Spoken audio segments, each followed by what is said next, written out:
Hello, nice to see you again. Yes, here we are again. 今天是第56课第一讲。这一讲里边，我们学习第56课课文，也就是理财家的 Financiers 的续篇。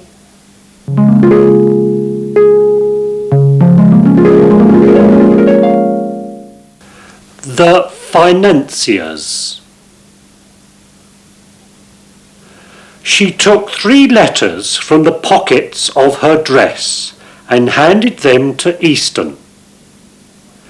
Each demanded some payment that was overdue. 12 shillings for the furniture and oilcloth, £1 and 1 penny for the general district and special rates, and £1 and 5 pence halfpenny for the poor rate. Easton read the letters several times over and finally, with an oath, threw them on the table. "It's a great pity that we ever had the things at all," he said peevishly. "It would have been much better to have gone without until we could pay cash for them. But you would have your way, of course. Now we'll have this bloody debt dragging on us for years, and before the damn stuff is paid for, it'll be worn out." Ruth did not reply at once. For months she had been existing without sufficient food. When Easton was unemployed, they had to stint themselves so as to avoid getting further into debt than was absolutely necessary. Often she pretended, as she gave him his meals, that she had had her meal while he was out. At last she spoke. "But you are just as much in favour of getting them as I was.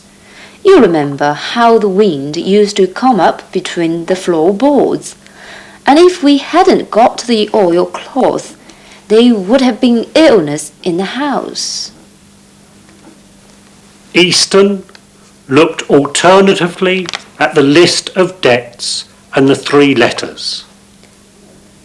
"I give you nearly every farthing I earn, and I never interfere with anything, because I think it's your part to attend to the house. But it seems to me you don't manage things properly." This was too much for Ruth. She burst into tears, laying her head on the seat of the chair that was standing near the cradle. Easton started up in surprise. He knelt down by her, embracing her and apologising. "I always do the best I can with the money. I never spend a farthing on myself. But you don't seem to understand how hard it is." "I'm sorry I spoke to you like that. I didn't mean what I said. It's all my fault. I know you try your best." "I knew we wouldn't have enough. Now if you think I manage so badly, perhaps you can tell me which of those things we ought to leave out." "We'd be all right if it wasn't for the debts." "What shall we do about the rates?" "I'm sure I don't know. There's nothing left to pawn except my black coat and vest." "It will have to be paid somehow, or you'll be taken off to jail as Mrs. Newman's husband was last winter." "Well, you'd better take the coat and vest and see what you can get on them tomorrow." So it was settled, and the fire was nearly out, and it was getting late. They prepared to retire for the night. "Well, I hope the clock won't stop in the night. It would be a fine thing indeed, not knowing what time it was in the morning." He woke several times during the night and struck a match to see if it was yet time to get up. At 2:30 the clock was still going, and he again fell asleep. The next time he woke up, the ticking had ceased. He wondered what time it was. It was still very dark, but that was nothing to go by, because it was always dark at 6 now. He was wide awake.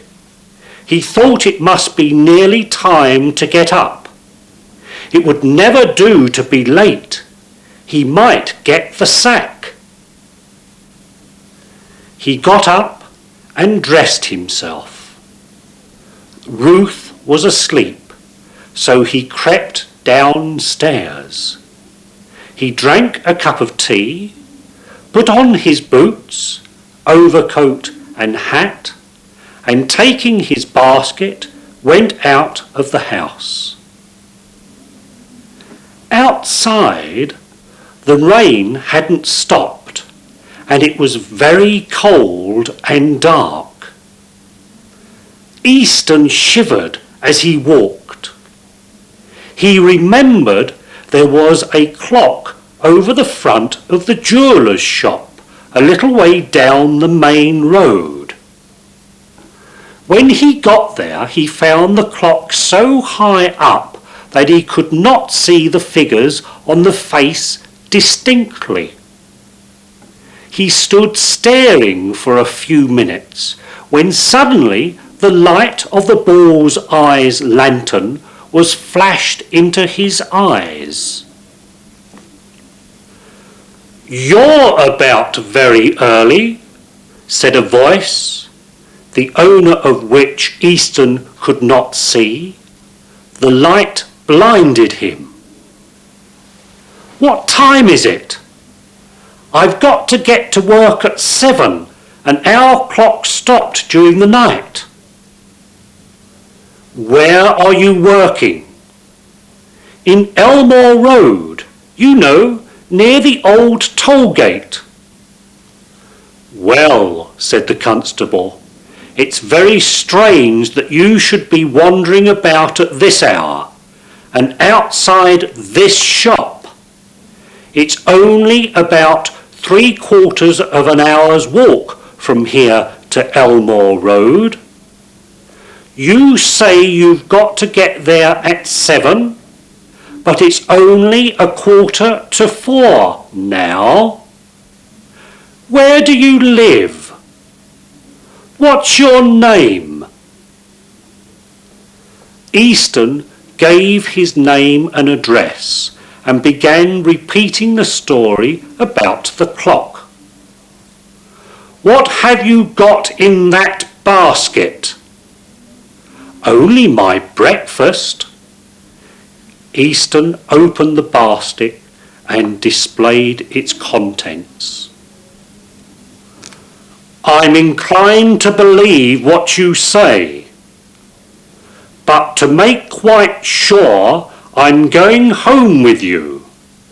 It's on my beat, and I don't want to run you in if you're what you say you are.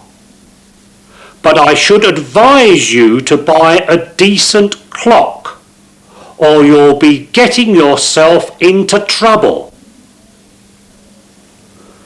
When they arrived at the house of Easton, opened the door, and after making some entries in his notebook, the officer went away, much to the relief of Easton, who went upstairs, set the hands of the clock right, and started it going.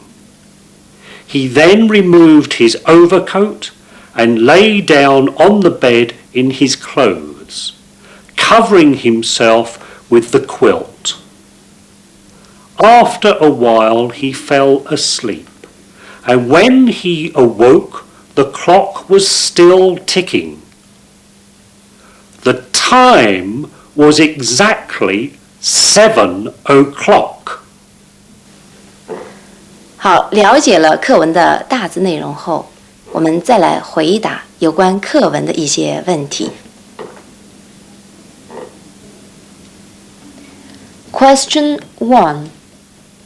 How did Easton feel when he had read the 3 letters demanding some overdue payment? How did Easton feel when he had read the 3 letters demanding some overdue payment?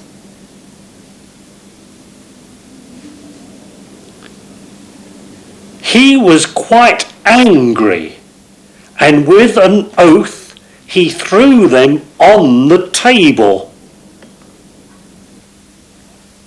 Question 2. What did Easton blame Ruth for? What did Easton blame Ruth for?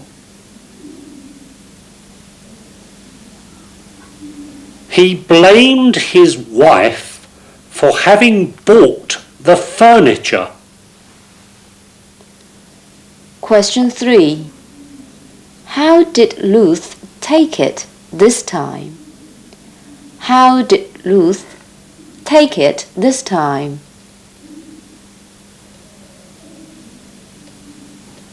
She took this without a word.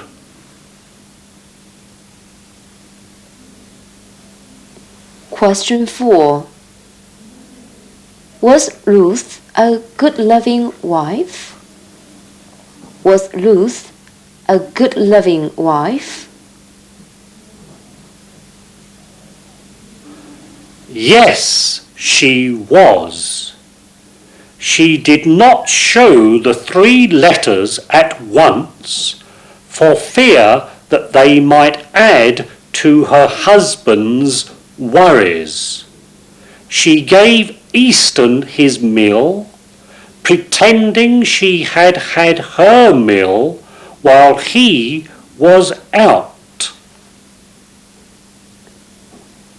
Question 5. What had hurt Ruth so much that she burst into tears? What had hurt Ruth so much that she burst into tears?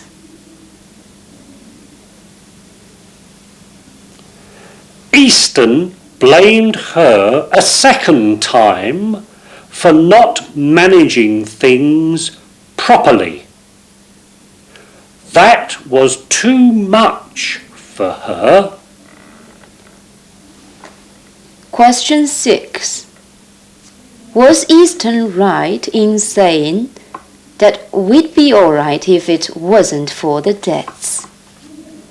Was Easton right in saying that we'd be all right if it wasn't for the debts?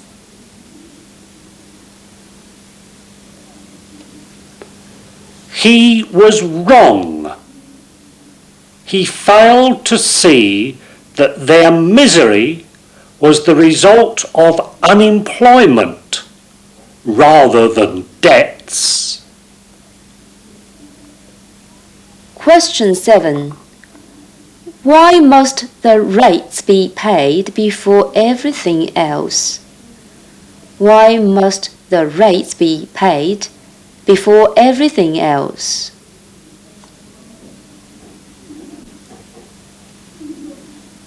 Because anyone failing to pay the rates in time will be put into prison. Question 8. What did they decide to do to pay the rates? What did they decide to do to pay the rates?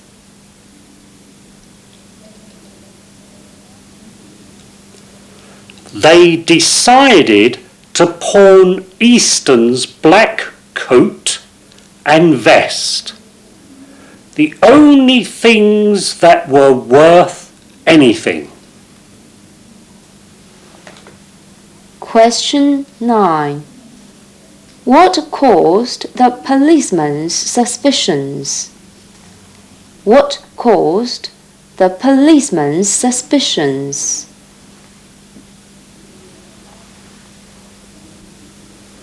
Finding Easton standing in front of jeweller's shop at such an early hour, the policeman suspected him of robbery.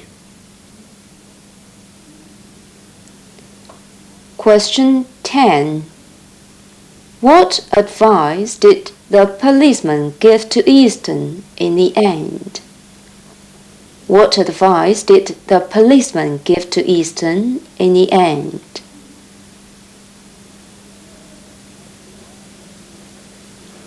He advised Easton to buy a good clock.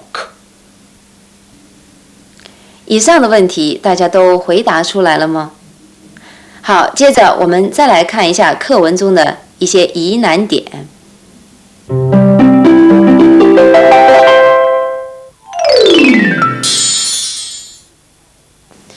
好，现在我们一起来看一下课文第2段中的一句话。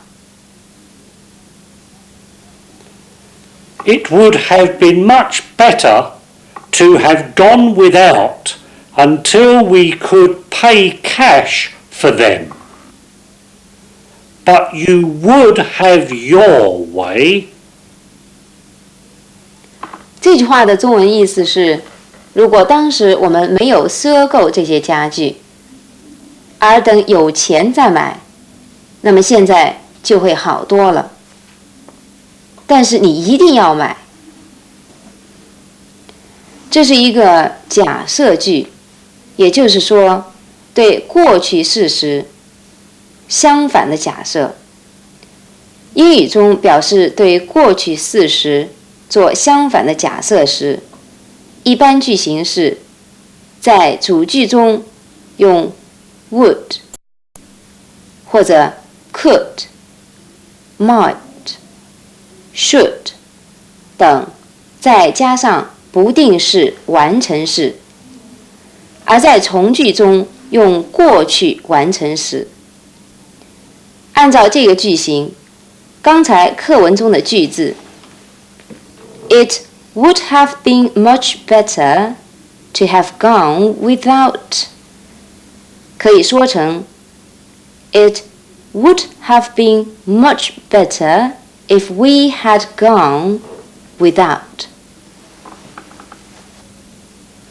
下面我们来看几个用假设句来表示虚拟语气的例句。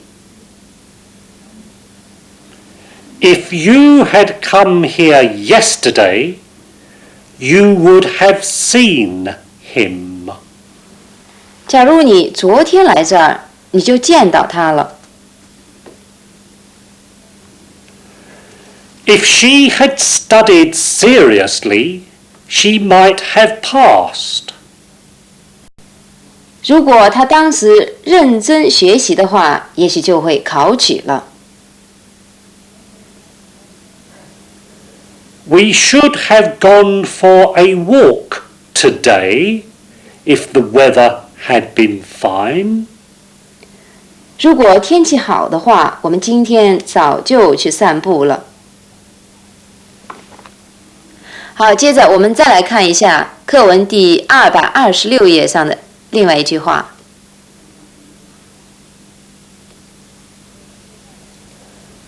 We'd be all right if it wasn't for the debts, said Easton doggedly. 这句话的中文意思是 Easton 固执地说，要是没有这些债务，我们现在就不会那么糟。这也是一句假设句，但是它和前面这句假设句不同的是，它是表示和现在事实相反的假设。